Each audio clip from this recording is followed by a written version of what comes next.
정말 탁상 공론의 끝판왕이라고 저는 생각을 하고 있어요.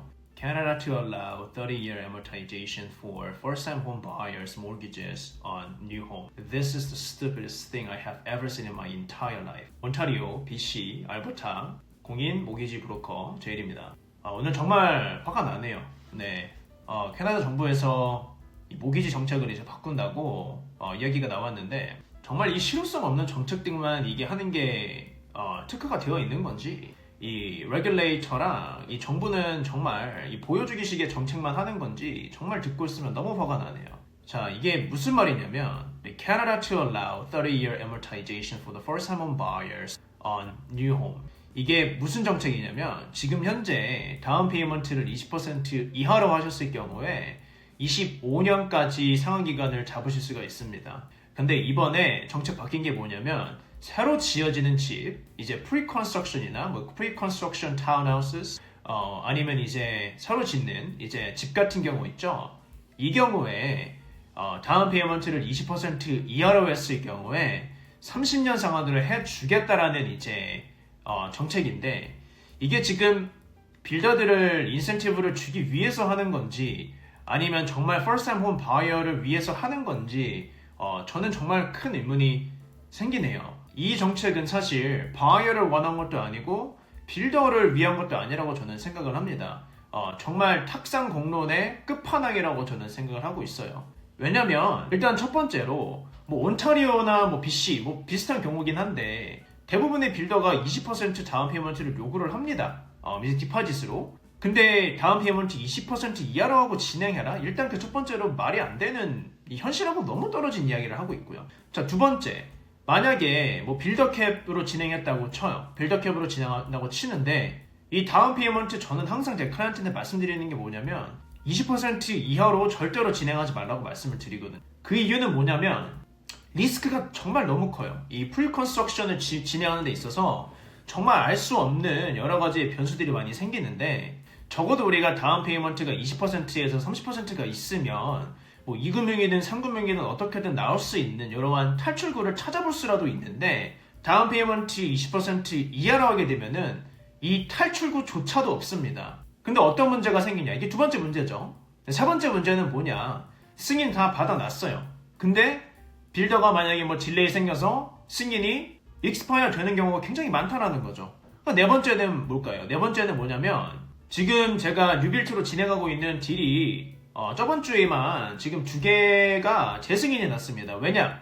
자, 맨 처음에 구매하실 때는 50만 불, 예를 들어서 50만 불을 구매하셨는데 이제 업그레이드로 이제 물론 소비자 입장에서 모를 수 있죠. 저야 이제 모기지를 하루 이틀 하는 게 아니니까 다 뻔히 알고 있는 상황이긴 하지만 클라이언트 이제 입장에서 업그레이드를 6,000불, 7,000불을 했어요. 정말 작은 돈이죠. 50만 불에 비하면. 근데 은행은 어떻게 보냐면 요거를 material change라고 해서 승인 받아놓은 게 이 purchase price에서 뭔가 차이가 생기잖아요. 맨 처음에 구매 시에는 50만 불을 구매했는데 업그레이드 8,000불에서 60만 8,000불이 된 거예요. 그러면은 기존에 승인 받은 거는 취소가 됩니다. 그 재승인을 받아야 돼요. 근데 대부분의 경우에 조금 이제 무리하지 않고 연끌로 구매하시지 않은 분들은 사실 크게 문제 생기는 부분이 없습니다. 그래서 지금 제가 진행하고 있는 이 두 분 같은 경우에도 그렇기 때문에 제가 은행하고 이렇게 얘기를 해서 지금 좀 원만하게 좀 끝내놓은 상태예요. 근데 만약 이런 상황이 생겨서 승인이 취소가 되는 상황이 생긴다고 했을 때는 다운 페이먼트가 만약에 20% 이하일 경우에는 이 돌파구 생기기가 정말 쉽지가 않다라는 게 일단 제 판단이고 지금 제 두 분 클라이언트도 다운 페이먼트를 조금 더 올리실 수 있는 역량이 있었기 때문에 크게 문제없이 진행이 가능했던 경우지 다운 페이먼트를 만약에 20% 이하로 했을 경우에는 저는 진짜 힘들었을 거라고 생각을 하거든요. 근데 또 그것만 문제는 아니에요. 다섯 번째는 뭐냐면 포스타 코드 있죠. 새로 짓는 집 같은 경우에는 포스타 코드가 없는 경우도 있습니다. 그럼 포스타 코드가 바뀌면 어떻게 되느냐? 그러면 승인이 무효가 납니다. 이것도 material change의 한 부분이에요. 여섯 번째는 뭐냐? 물론 이제 은행에서 뭐 빌더캡 프로그램으로 진행했을 때 이 인컴을 더 이상 안 번다라고 이렇게 주장하는 은행들도 있습니다. 근데 제가 실제로 보니까 안 본다고 해놓고 막판에 가서 보는 경우도 있거든요.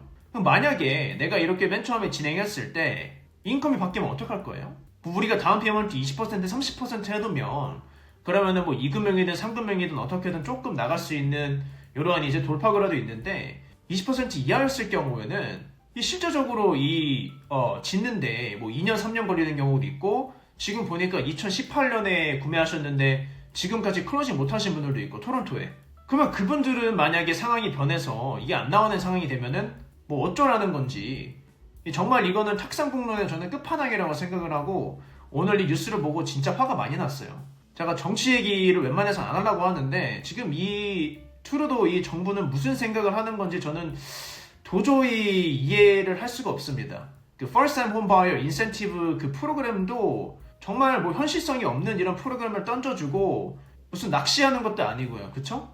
FHSA는 이해를 하겠어요. 근데 First Time Home Buyer 인센티브부터 시작해서 지금 이 30년 상환기간 이 First Time Home Buyer 이 새로 사는 집에만 이렇게 해놨다는 게 기존에 사는 집은 또 아니고 이러면은 도대체 누구를 도와준다는 건지 저는 좀 이해가 안 됩니다.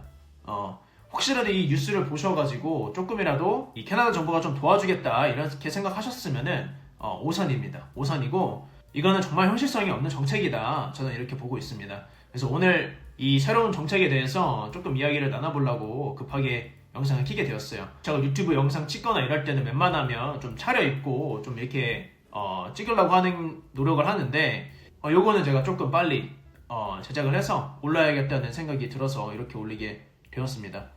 여러분들은 어떻게 생각하시나요? 밑에 댓글 남겨주시면 궁금하신 점 있으면 제가 답변 드리고 여러분들이 어떻게 생각하시는지 제가 조금 듣고 싶습니다. 오늘도 영상 시청해주셔서 감사하고 궁금하신 점 있으면 밑에 남겨주시면 답변해 드리도록 하겠습니다. 감사합니다.